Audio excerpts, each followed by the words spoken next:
Imagine for a moment that you own a company which makes wristwatches, or chemicals, or assault rifles. That means you'd be good at building cars, right? I mean, how hard can it be? Hey guys, Stipe here with a list of the 7 coolest cars made by non-car companies. Let's go! Smart 42. I'm sure you've heard of Swatch watches, those funky looking hip and stylish analog timepieces that made us throw away Japanese digital watches and fall in love with dials again. Well, sometime in the 90s, their CEO, Nicholas Hayek, thought he could change the game in the car industry too. According to him, what the world needs, nay, wants, is an eco-friendly little city car that's small in size but big on personality. Like his watches, this Swatchmobile was to be funky, colorful, but also roomy enough for 2 passengers and 2 cases of beer. Those are his words, by the way. The problem was factories that make products small enough to fit in your butt aren't exactly equipped to start making cars all of a sudden. Sure, they are small cars, but you'd have to be a special kind of person to jam one up. That's just a cart. How did a cart get there? So Hayek looked for partners. GM, VW, BMW, Fiat, Renault, they all declined, but Mercedes loved it. They were already toying with the idea of a high-volume city car, so this well-thought-out one, and from a very successful CEO nonetheless, seemed like a good way to start. And it was. Soon after, they built 2 concept cars to gauge the public response, and right away, they got 35,000 pre-orders. Awesome. Let the production commence. Ooh, there was just one thing though. With Mercedes heavily invested in the project, it wasn't going to be called the Swatchmobile anymore. Now they had a new name for it, the Smart, which stands for Swatch plus Mercedes plus Art. Bet you didn't know that. Yamaha OX 9911. Depending on their testosterone levels, most people know Yamaha either for their musical instruments or the bikes they make. Us car guys, however, know them best for their involvement in the automotive business, but always as the helping hand. They started by helping Toyota develop their 2000 GT, then assisting Ford with the Tourist Show. And how can we forget the roar of an angel itself, the Lexus LFA, powered by a Yamaha-developed V10. I'm gonna come.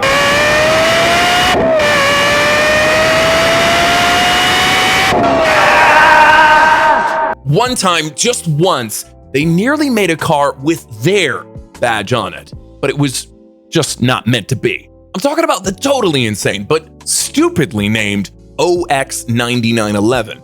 Honestly, I've got passwords less secure than that. Anyway, inspired by the sheer audacity of McLaren F1, Yamaha thought that they could build a fierce rival that's perhaps much more deserving of that name. And by that I mean, for the engine, they used the same 3.5-liter V12 they were already supplying for the Zack Speed Formula 1 team. Sure, they had to be detuned for longevity and for emission's sake, but the sound of 10,000 RPMs easily made up for the power deficit against the Big Mac. Besides, both cars did 0 to 60 in the exact same time, so there's that. Yamaha built 3 fully functioning prototypes of the strong password car, but seeing how the $815,000 McLaren was struggling to sell in the times of the recession, they decided not to move forward with their barely cheaper rival. It would have probably put them out of business. No. Hell no. Ineos Grenadier. If you're one of those people who screamed their lungs out when Land Rover decided to modernize the Defender, know that you're not alone. Sir Jim Ratcliffe, who? Chairman of the multinational chemicals company Ineos, is just like you. Disappointed with this civilized new design, he went to Land Rover and asked to buy the old tooling so he could continue the production himself. Now, take a guess how they responded. How about new, you crazy rich bastard? So he pulled the ultimate big dick move on him and started an automotive branch of his chemical conglomerate, which now builds Jim's own damn version of the rugged utility vehicle, the Ineos Grenadier.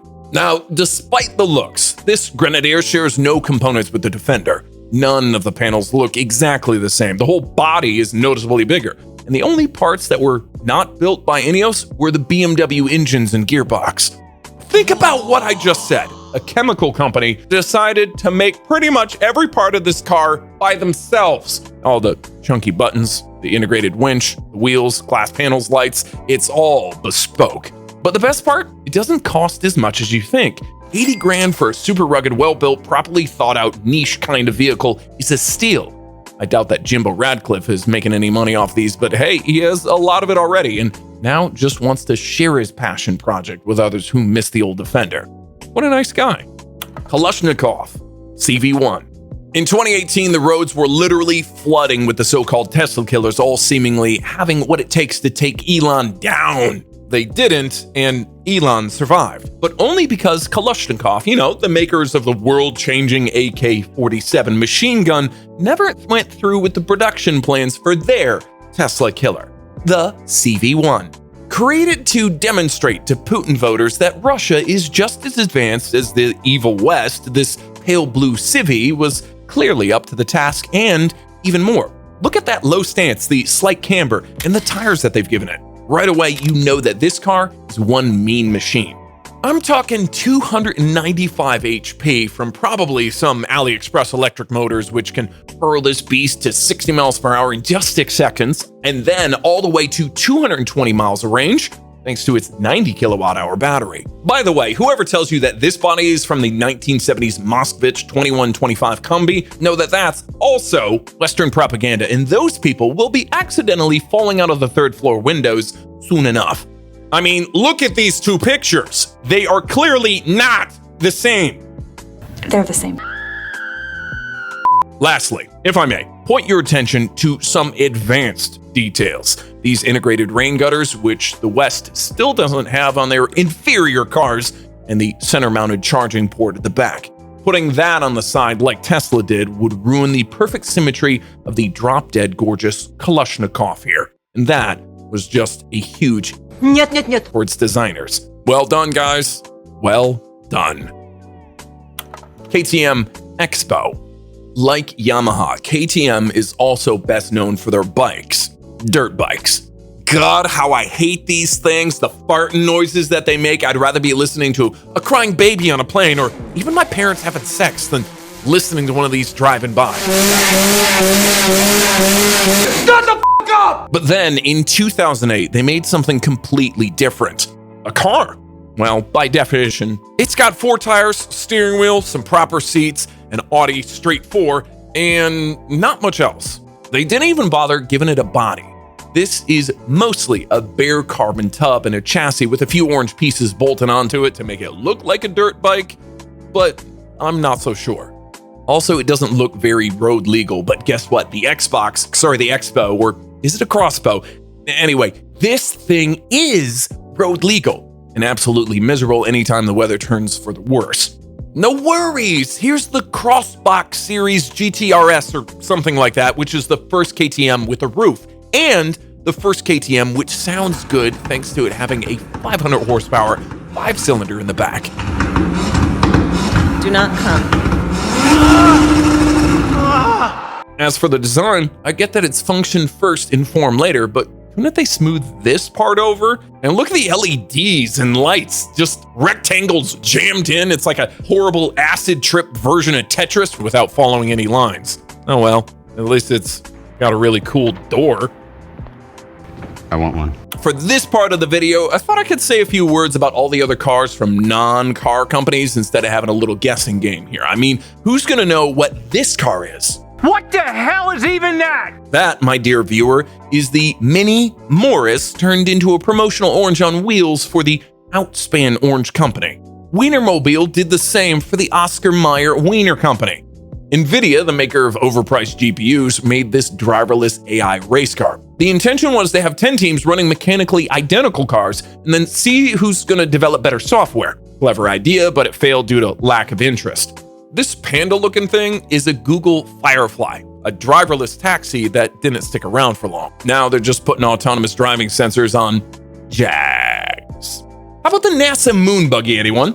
I mean, it is a car. 4-wheel drive, 20 mile per hour top speed, 3 horsepower from its 4 electric motors, and a weight of just 460 pounds on Earth. On the moon, it weighs just 76 pounds. Those astronauts could lift it over their heads easily. Next up, any Aussies in the room? Remember Lightburn washing machines or cement mixers? Remember those?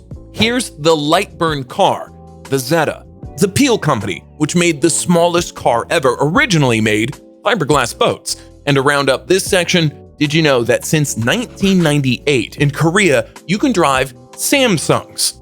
They're just Nissans and later Renaults with some weird Samsung badges on them, but nothing else. Anyway, at number 1, Xiaomi SU7. How long have we been listening to rumors that Apple is working on a car only to have nothing but empty farts come out of it? Then Sony teased their Vision S concept 5 years ago and still nothing? Nothing. Samsung, like I said, rebadging Renaults, so don't expect much from them either. But then out of nowhere, Xiaomi steps up and goes like, How hard can it be? and 2 years later, here it is, the Xiaomi SU7. I know, it looks like a Chinese copy of a Porsche Taycan and it's probably shit, but actually, it isn't. Turns out the SU7 is a really good luxury EV with 300 horses, over 400 miles of range, air suspension, active aero, autopilot, and that's just the base version. There's also the 670 horses variant with an all-wheel drive, and finally the SU7 Ultra with lots of aero pieces and over 1,500 horsepower. Holy moly! They took the early prototype of that Ultra around the Nürburgring, and turns out it's faster than the Nevera and even the Zonda R. Plus, they did that on a cold day with 20% wet track. Who taught him how to do that? Even the CEO of Ford, Jim Farley, is impressed by the SU7. He imported one, drove it around for 6 months, and now what? It doesn't want to give it away? I don't want to give it up. The best part, like their phones, Xiaomi cars are cheap. I mean, damn, no wonder the entire 2024 production volume was sold out in just one day. Honestly, the West should be lucky they sell these cars only in China, for now. And that's all I've got for you today. Go watch something else now. I'll see you in the next one. Sipe out!